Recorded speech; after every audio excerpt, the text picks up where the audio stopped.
7ই আগস্টের একদম প্রথম প্রহরে আঙ্কারার অ্যাসেনবোয়া বিমানবন্দর থেকে রাজকীয়ভাবে একটা ভিআইপি বিমান ডানা মেলল। ভেতরে বসে আছেন এরদোগান, আর গন্তব্য সৌদি আরবের জেদ্দা।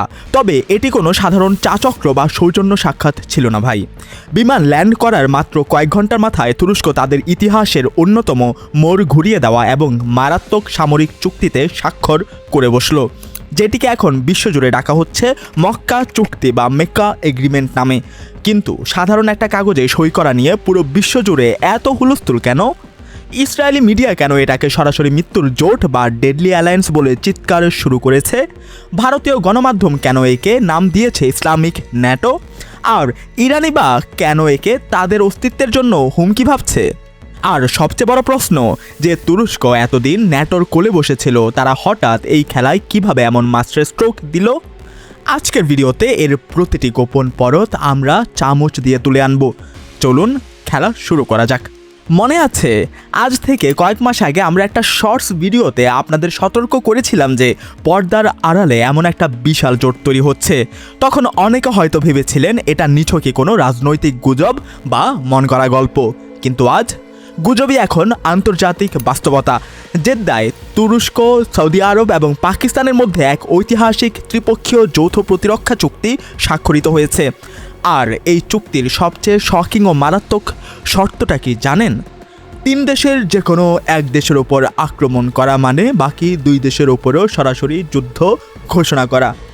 ঠিক ধরেছেন, এটি অবিকল ন্যাটোর অনুচ্ছেদ 5 বা আর্টিকেল 5-এর মতো। একজনের ওপর হামলা, সবার ওপর হামলা।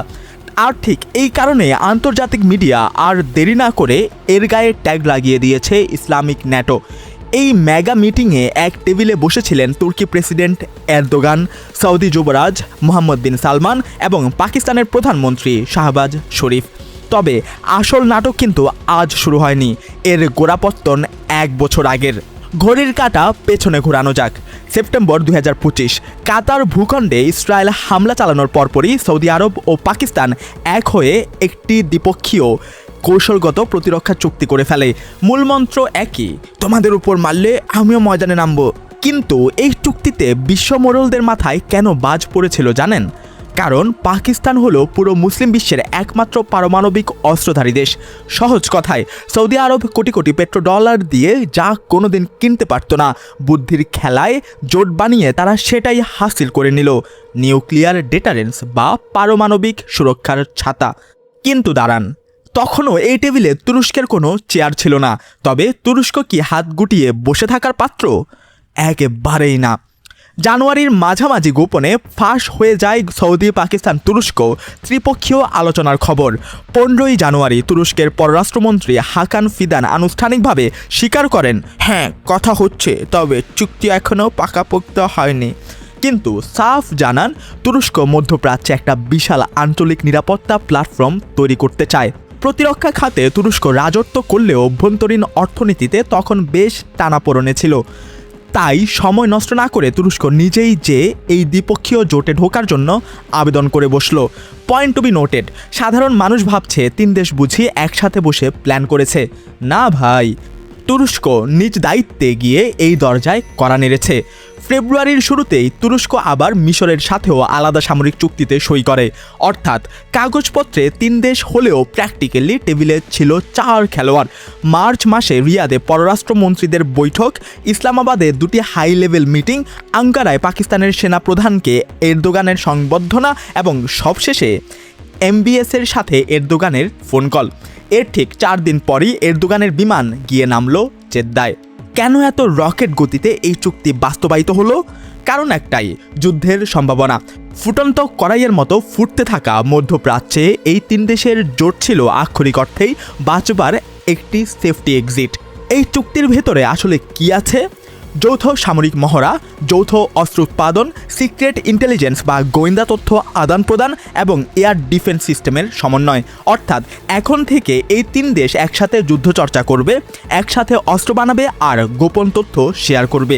এই 3টি দেশকে যদি একটা জিওপলিটিক্যাল পাজল বা ধাঁধা ভাবেন, তবে দেখবেন এদের একজনের যা অভাব বাকি দুজন তা এনে থালায় সাজিয়ে দিচ্ছে। সৌদি আরবের কাছে কি আছে? উপচে পড়া পেট্রোডলার। পাকিস্তানের কাছে কি আছে?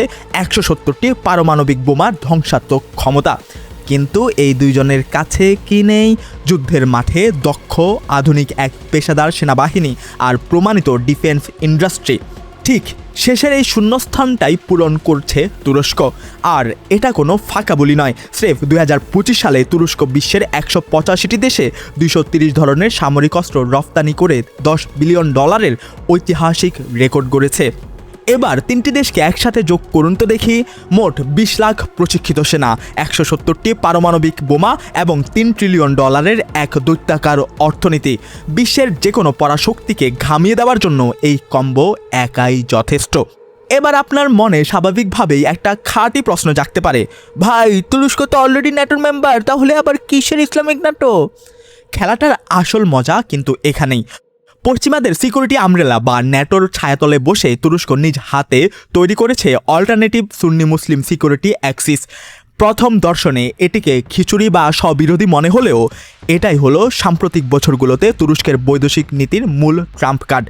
এক ডিমে সপ্তাহ না দিয়ে একসাথে একাধিক টেবিলে প্রধান অতিথির চেয়ারে বসা, এটা কোনো ভুল নয়, এটা মাস্টার স্ট্রোক পলিটিক্স। এমনিতেও এই 3 দেশ নিজ নিজ জায়গায় কম প্লেয়ার নয়। তুরস্ক গাজায় যুদ্ধবিরতি নিয়ে দৌড়ঝাঁপ করেছে, পাকিস্তান লড়ছিল আমেরিকা ইরান সংঘাত থামাতে, আর সৌদিতেও মধ্যপ্রাচ্যের প্রাণকেন্দ্রে। আজকের এই চুক্তি স্রেফ তাদের এই পুরনো বন্ধনকেই একটা অফিসিয়াল সামরিক বর্ম পরিয়ে দিল। তবে এই ঐতিহাসিক চুক্তির পর সবচেয়ে বেশি কার প্যান্ট ঢিলে হয়ে গেছে বলুন তো?